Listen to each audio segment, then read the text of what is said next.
celebrity feuds, am I right? They're like everywhere you look these days. But this one we're diving into today, from the Nigerian music scene. Whoa, this one's got all the ingredients for like a next level meltdown. We're talking accusations and like online drama and even an alleged abandoned child in Kenya. You ready to like get into it? Let's unpack it. It all started with what seemed like a pretty harmless online jab from Burna Boy. It was aimed at a Cubana chief priest. He called him Oweri Rick Ross. And that's kind of where things get interesting. Okay, so before we go any further, I think we need like some cultural context here. Yeah. So like in Nigeria, who is Rick Ross? What does he represent? So Rick Ross, he kind of represents this like over-the-top American wealth and success. Like, you know, you think of Rick Ross, you think of flashy cars, extravagant parties, that kind of thing. Yeah, for sure. So when Burna Boy compares Cubana chief priest to Rick Ross, it's not just like a casual observation, right? Yeah. He's implying that chief priest's wealth is, well, maybe not totally authentic. Like he's trying too hard to imitate this American ideal of success. Okay, see, so it's like a subtle dig, I get it. Exactly. Ouch. Well, no wonder Chief Priest fired back. He was like suggesting that maybe Burna Boy's Grammy win was maybe thanks to Diddy's influence, right? Right. And that implication, that cuts deep in the music world, especially one as competitive as Nigeria is, because it's like suggesting that Burna Boy's success might not be solely due to his talent, right? Yeah. And then just when you think this is just your typical celebrity back and forth, woo, enter Dammy Krane. Another artist. Yeah, another artist. And he drops this like bombshell accusation. He claims that Cubana chief priest has an abandoned son in Kenya. He even shared a photo of a child. Oh, wow. Okay, so this is where I'm struggling a bit. Like, is this just for clout? Is this just to like get attention? What do you think? It's certainly possible. We see this a lot with celebrity feuds, you know? They use these kind of shocking accusations to grab headlines to stay relevant. Yeah. But like the potential consequences of an accusation like this, they can be huge, especially if it turns out to be false. Right.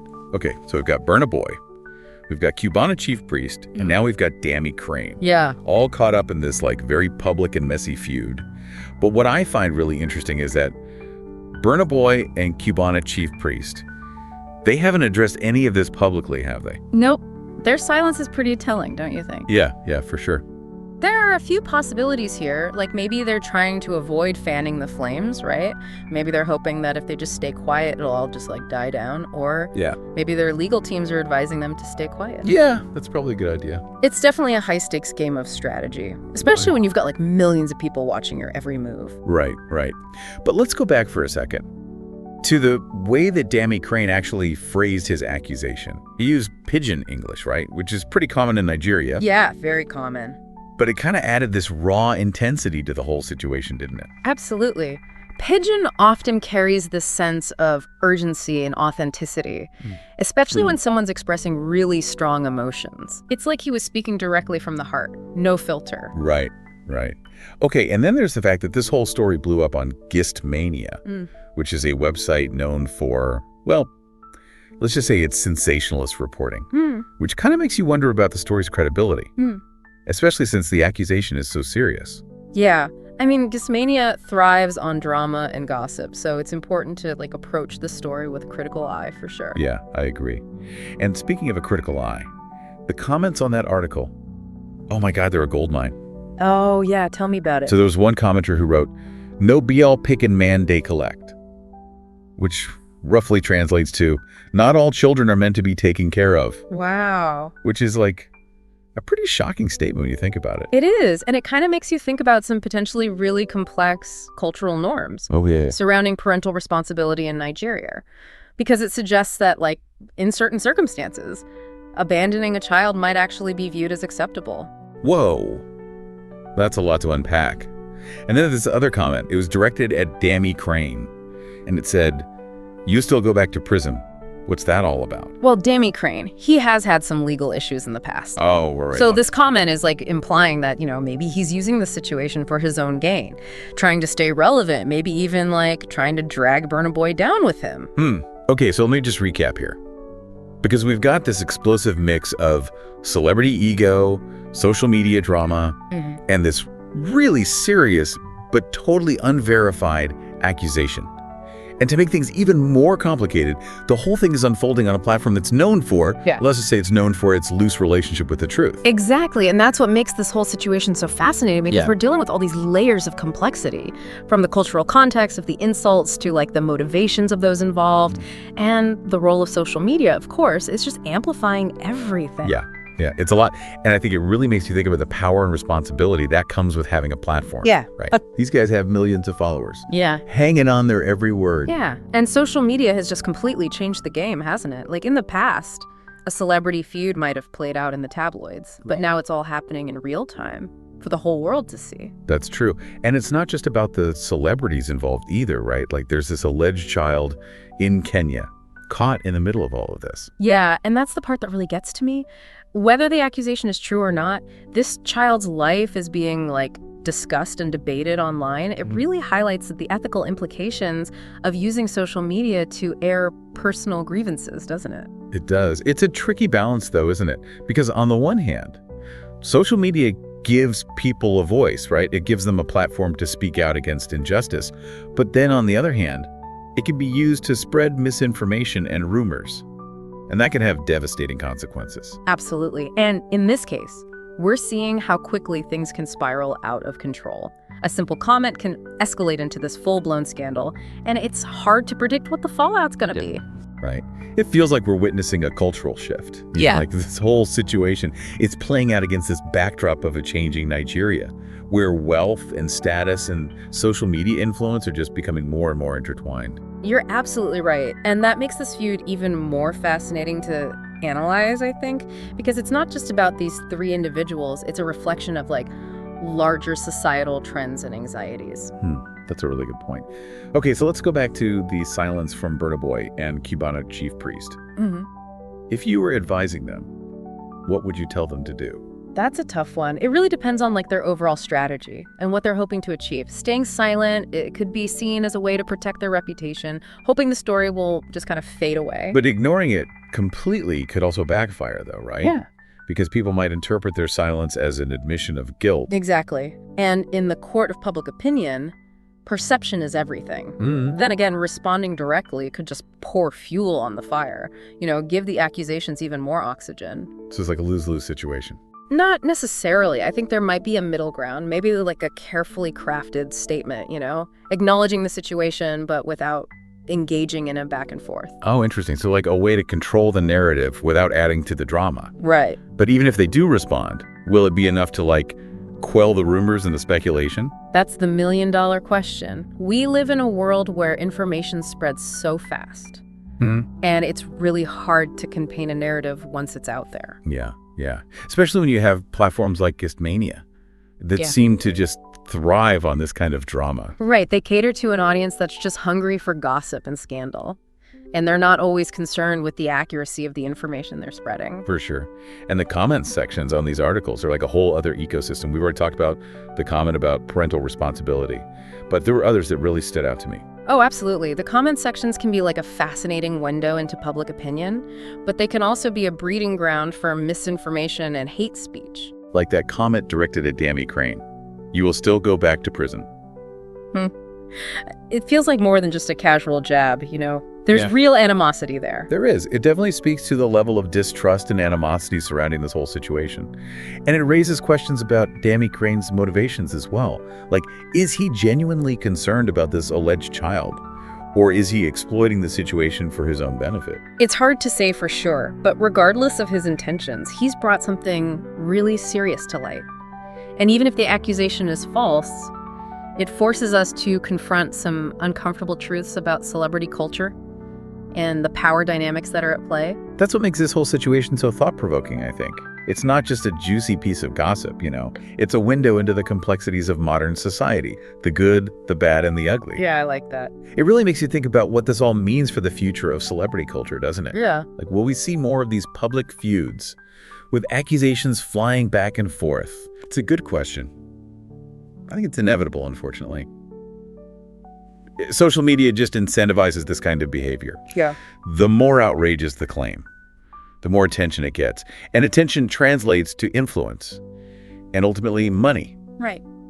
So are we like stuck in this cycle of drama and outrage? I don't think so. I think as consumers of this content, we have a responsibility to be more discerning. We can choose not to engage with the drama, to be more critical of what we see online. Yeah, it's true. It's easy to get caught up in the gossip, and then you lose sight of the bigger picture. Exactly. I think we need to be asking ourselves, okay, what's the source of this information? What are the motives behind it? And most importantly, what are the potential consequences of spreading it? Right. We can't just blindly accept everything we read online, especially when it comes to sensitive topics like this. Absolutely. Critical thinking is more important now than ever before. We need to be able to separate fact from fiction, to evaluate sources, and form our own informed opinions. Yeah. Okay, so as we start to wrap up this part of our deep dive, what would you say is the main takeaway for our listeners today? What should they keep in mind as they navigate this complex world of celebrity feuds and social media drama? I think it boils down to this. Be aware of the forces at play. Understand that social media incentivizes outrage and drama. Question the motives of those involved. And don't be afraid to step away from the noise and engage in more meaningful conversations. Yeah, I think that's a really good point. And maybe a little bit of empathy goes a long way too, right? Absolutely. We never really know what's going on behind the scenes in someone else's life. Well said. It's easy to judge from afar. But it's important to remember these are real people with real emotions and real lives that are being affected by all of this. So as we wrap up this deep dive, I'm left with a sense of unease, but also I have this renewed appreciation for the importance of critical thinking and media literacy. Me too.